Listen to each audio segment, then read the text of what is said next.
All right. Hello, art majors. Mrs. Vorez again here. And I am going to be introducing you. Whoa. Sorry about that. My voice is not loving me today. I assure you I do not have coronavirus. I just have allergies. So today we're going to be learning about mouths. So mouths are something that people struggle with a lot because of outlining, basically. Again, you have to remember that even on a woman's mouth, even if she's wearing lipstick, it's still just a change in value. It's not, very few women are going to outline their mouths with a lip liner pencil and then not blend it in some way. Okay, so really you shouldn't ever see an outline to a mouth. I don't know any men that are going to do, maybe some drag queens out there, but you know, to each his own, really. So what I'm going to show you today, I'm going to start with a closed mouth. I'm going to start with this bottom one. I don't know who this is. It might be J-Lo. It kind of looks like J-Lo's mouth. I don't really know. So we talked last time a little bit about the nose and how, you have that part that is sticking out further than everything else. And in her case, it's a pretty bright highlight. And then you have that shadow underneath the nose of where that's creating that shelf. So from there, every single person, male or female, has this cleft. This cleft right here provides them with the ability to smile. Okay, this is what makes your mouth stretchable enough to be able to smile. So when you're moving on from the nose and going into that mouth, you need to consider that. That cleft is going to provide the peak at the top of the lips. Men and women have this. This is not something that is only for women's lips. A lot of times people are afraid to draw that V-shaped area because they are afraid that it's going to look too feminine. And that's really not the case. Both men and women have to have that or they would be unable to smile. Okay, so I'm just going to try to start with this, this cleft area right here. I'm just going to kind of get that. Again, I'm just like I did with my nose, I'm using the side of my pencil. I'm not trying to get a super dark outline here. And I'm just trying to get this upper lip shape. Okay. Now, if you were doing this on a full face, this crease here, if this person is not smiling, this crease would follow up right about to the center of the eyeball. Okay. So the area, I wish I had my eye drawing handy. Here we go. If we were doing a mouth on these eyes right here, it would come straight down from about the center of that eye. Okay? The other thing that you need to remember is the space between the nose and the mouth. Generally speaking, it's about a finger width. Now, I chose this picture because it's close to being a life-size picture. So you want to keep that space relatively small. A lot of times we end up with a lot more space there than we need. Okay. So obviously if your picture is smaller than life, like this is not an actual human-sized head, the finger thing isn't going to work. You have to think of that proportion. Okay. So keep that, and you could measure it with your pencil again if you need to. Whatever kind of works for you. Okay, so right now I'm just going to focus on the top lip. I'm not going to draw the bottom lip at all. That's the other thing that a lot of people tend to do is they do the lips as a whole. I find it easier to worry about one lip at a time when I'm drawing the shape because they are separate entities. So here she kind of has this open lip and then it comes down and back up. Okay, so that's just her top lip. Now, when I learned how to draw lips 25 years ago, holy crap, I'm old, fillers and injections and things like that weren't really a thing. So there were some general rules that were easier followed than they are now. Generally speaking, the bottom lip is going to be bigger than the top lip. It's going to poke out more. It's going to have more of a highlight because it's catching that light.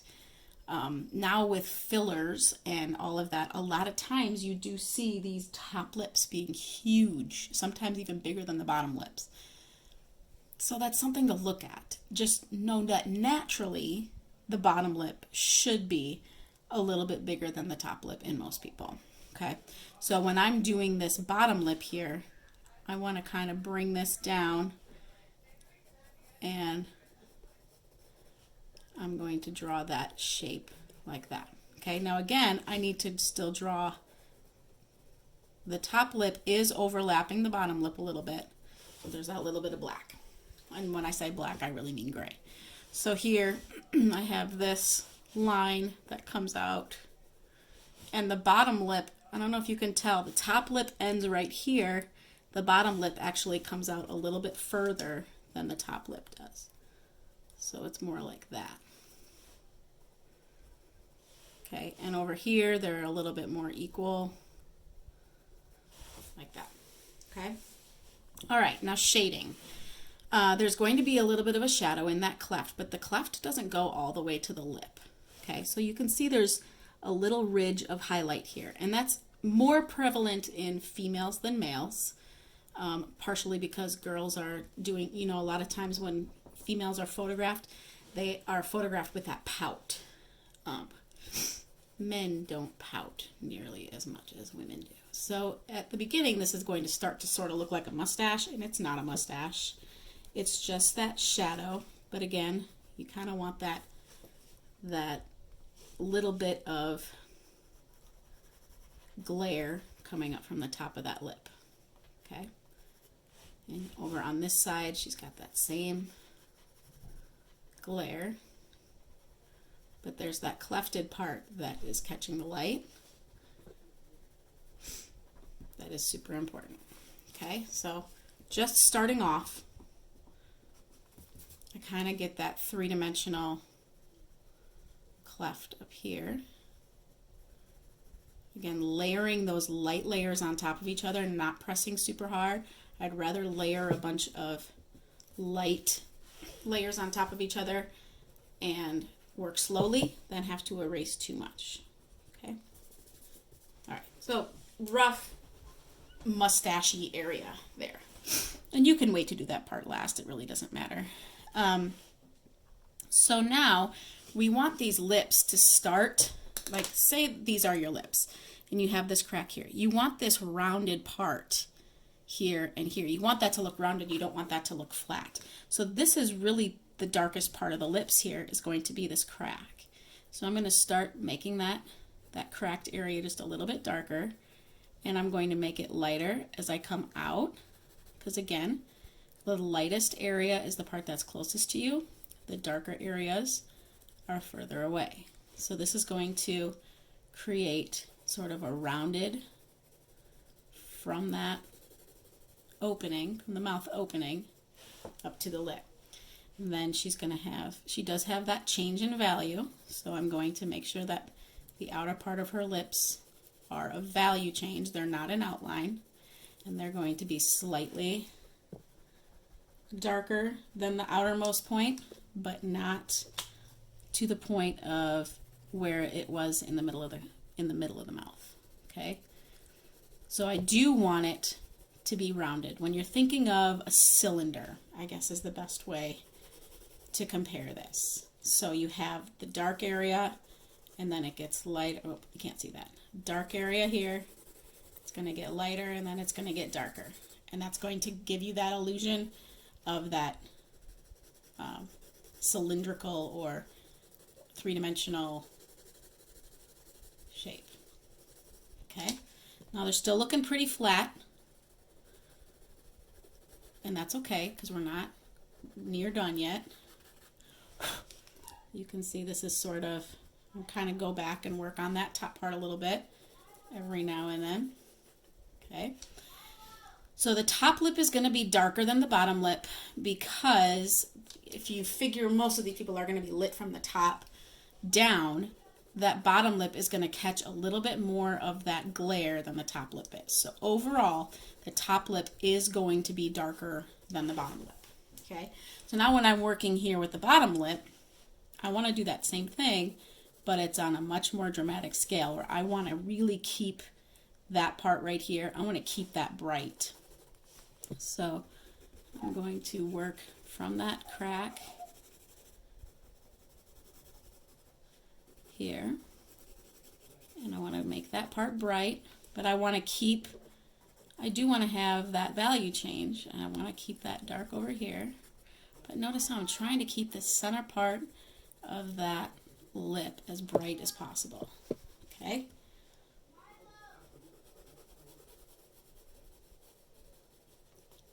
Okay, we're getting there.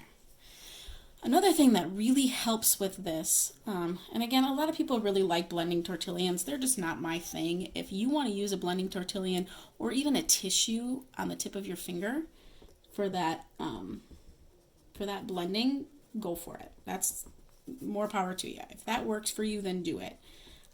I don't like that. I like the feeling of my finger touching the paper. That's just me, but kind of see how that top lip now is starting to develop a little bit. Okay. All right. Now the other thing that's really going to help are these corners of the mouth. Because remember, not only is the mouth coming at you this way, but it's also coming at you this way. So we want this part of the lips to be darker than this part.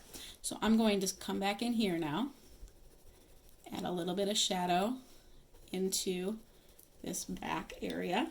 Sorry, my nose is itchy. And make that part of the mouth darker than the outer part. And that's going to start providing that more three-dimensional look in that direction. Okay, now she's kind of got this little shadow here and here. Okay, so that kind of gives her, excuse me, that little divot. All right, now the final part to this that's really going to help with the three-dimensionality of this is to add these creases. Lips are not smooth. Hopefully they're not chapped, because that's gross and that's actually really hard to draw.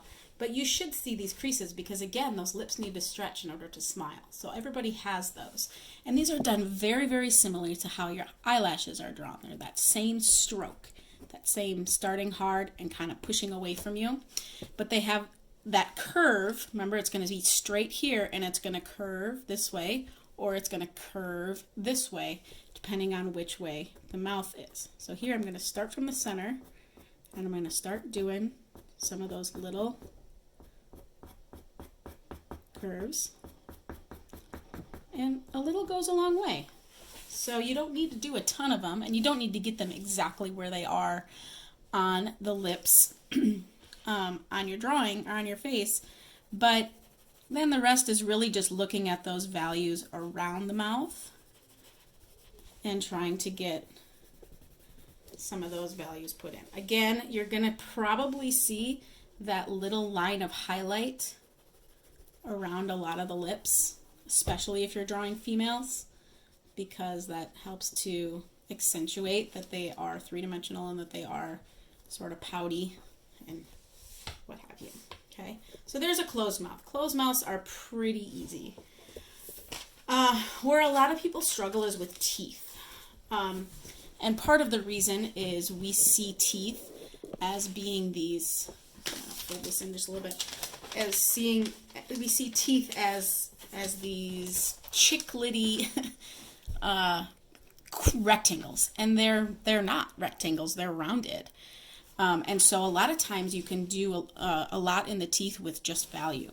So here I'm going to start the same way I started this other mouth, where I'm going to start with that top line, and she's got that cleft. Okay, so you see that little divot there. This top lip is much thinner because it is stretched, because she is smiling. Okay, I'm going to get that kind of filled in. Again, the darkest part is right toward the bottom, but there's not as big of a value change here because that lip is stretched so thin. Okay, her bottom lip is going to come from here, and I don't know if you can see, there's like a little rounded area there. It's not a strict crease. And then comes like this. Again, that bottom lip is stretched. Okay, so I want to get those value changes coming from the crease to the outer part. You can see her glare here. You want to keep that as light as possible.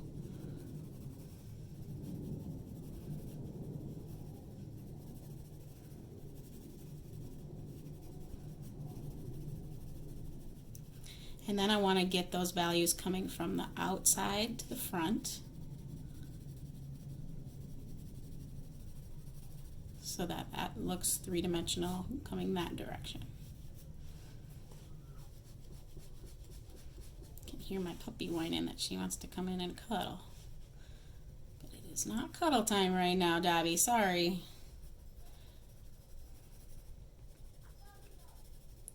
Okay, so we've got kind of the lips covered. So let's go to the teeth. The first thing I want to focus on is that shape. So she has those gums showing. So I'm just going to really lightly kind of outline where those gums would be. And they're going to get smaller as they go toward the back. And notice I'm not doing each tooth individually. I'm kind of doing them as a set. So I'm doing the top line and then the bottom line. Because your brain can connect the dots. Your brain can connect the fact that this is going to be a straight line. Okay. Now her lips are darker than her gums, so I want to make sure that I'm really accentuating where that lip line starts and those gums start. Okay.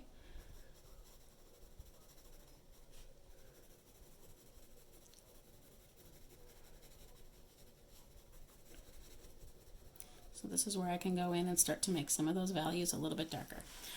Now for her teeth, I do want to give them a little bit of shadow because you'll notice that there is some glare here and there is some shadow. So it's going to be light. I'm going to use a tip of my pencil just a little bit in here to get some of these values crisper.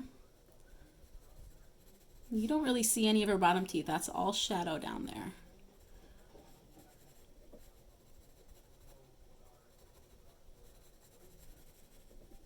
Okay.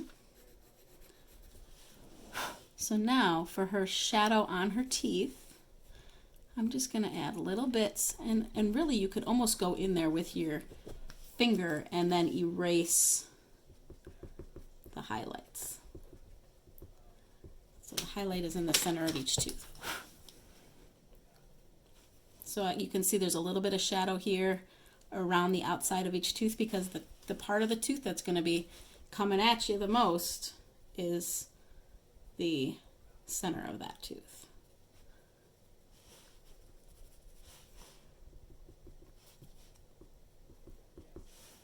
Okay, and again, those shadows can provide the cracks between the teeth. You don't need to physically draw each crack in between each tooth. Okay, so now I need to go in, if you'll remember, the very last step of our mouth on the above drawing was the cracks. I still need to go in and add those.